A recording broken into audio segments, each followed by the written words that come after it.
Salam sejahtera dan salam Malaysia Madani.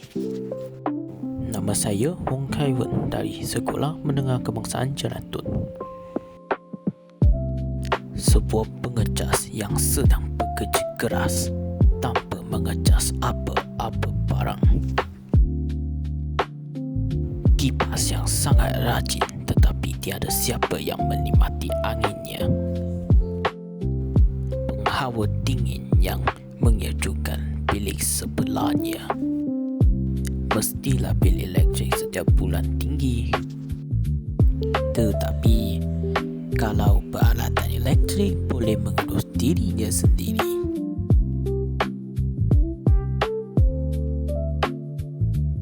Saya ingin memperkenalkan SEMS, iaitu Smart Energy Management System.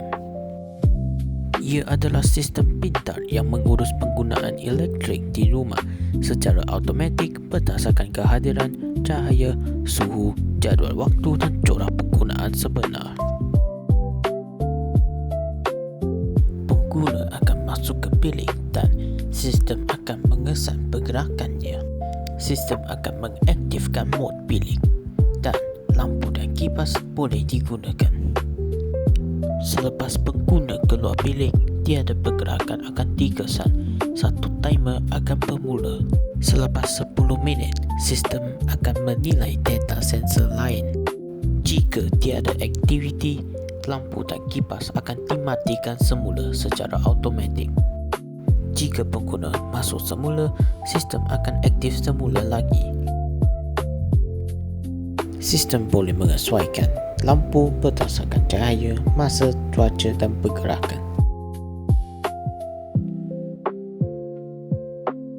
Ia boleh mengurangkan bil elektrik bulanan, mengelakkan pembaziran tenaga, meningkatkan keselamatan elektrik rumah, mesra alam dan mengurangkan pelepasan karbon, mudah digunakan melalui aplikasi dan akhirnya sesuai untuk semua jenis rumah.